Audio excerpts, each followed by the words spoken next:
নমস্কার বন্ধুরা, স্বাগতার দুনিয়াতে সবাইকে ওয়েলকাম জানাই। আজ আমি বানাবো ঝরঝরে ফ্রাইড রাইসের রেসিপিটি আপনারা প্রথম থেকে শেষ পর্যন্ত দেখুন, আপনাদের খুব ভালো লাগবে। যে কোনো অনুষ্ঠান বাড়িতে কিংবা জন্মদিনে কিংবা বাড়িতে যে কোনো সময় আপনারা কিন্তু এই ঝরঝরে ফ্রাইড রাইসটা সহজে বানিয়ে ফেলতে পারবেন। আর বাড়িতে থাকা সামান্য উপকরণ দিয়ে চলুন কিভাবে বানিয়েছি দেখানো যাক। সবার প্রথমে নিয়েছি বাসমতি রাইস, আর চালটা কিন্তু আমি নিয়েছি 500 গ্রাম। একটা বড় গামলাতে বাসমতি রাইস দিয়ে জল দিয়ে কিন্তু 5 থেকে 6 বার ধুয়ে পরিষ্কার করে নেবেন। যত ভালোভাবে পরিষ্কার করে ধুয়ে নেবেন চালটা কিন্তু ততই ঝুরঝুরে হবে।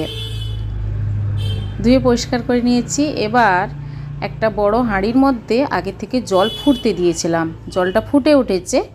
লবঙ্গ, দারচিনি, ছোটো এলাচ, তেজপাতা দিয়ে দেব, আর রিফাইন তেল দিয়ে দেব 2 টেবিল স্পুনের মতো। আর পরিমাণ মতো লবণটা জলে এখন দিয়ে দিলে ফ্রাইড রাইসে চালে কিন্তু ভালোভাবে লবণটা লেগে যাবে।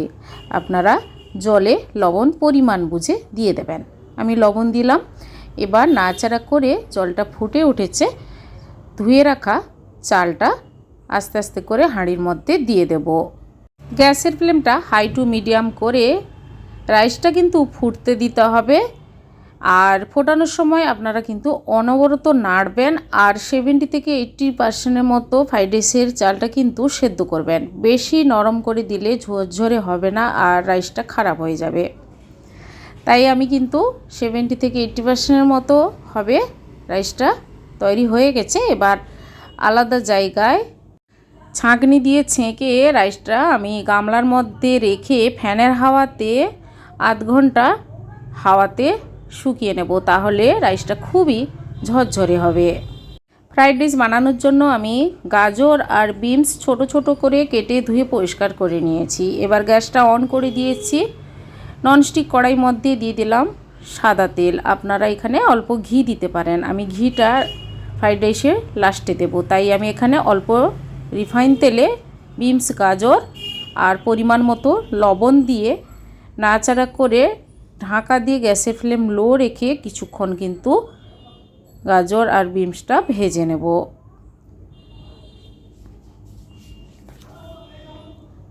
গাজর বিনসটা ভাজা হয়ে গেছে। এবার কড়াই থেকে নামিয়ে আলাদা জায়গায় তুলে রাখবো।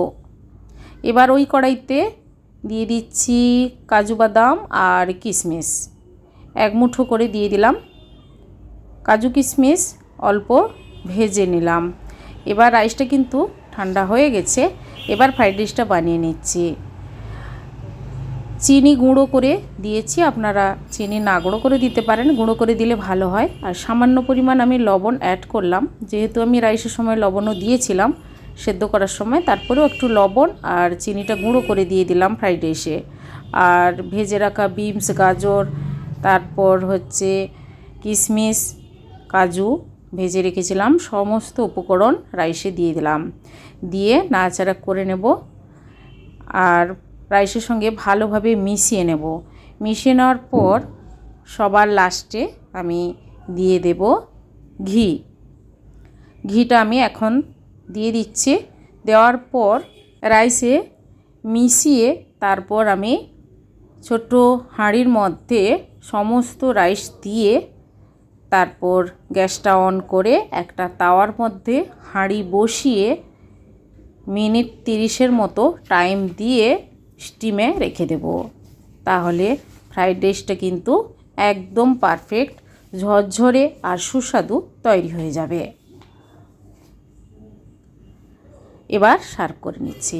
বন্ধুরা, এইভাবে চটজলদি টেস্টি ফ্রাইড রাইসটা বাড়িতে কিন্তু এভাবে বানিয়ে ট্রাই করে দেখুন, অসাধারণ লাগবে। আজকের এই রেসিপি কেমন লেগেছে কমেন্ট করে অবশ্যই জানাবেন, লাইক করবেন আর আমার চ্যানেলটি বন্ধুরা সাবস্ক্রাইব করে নেবেন।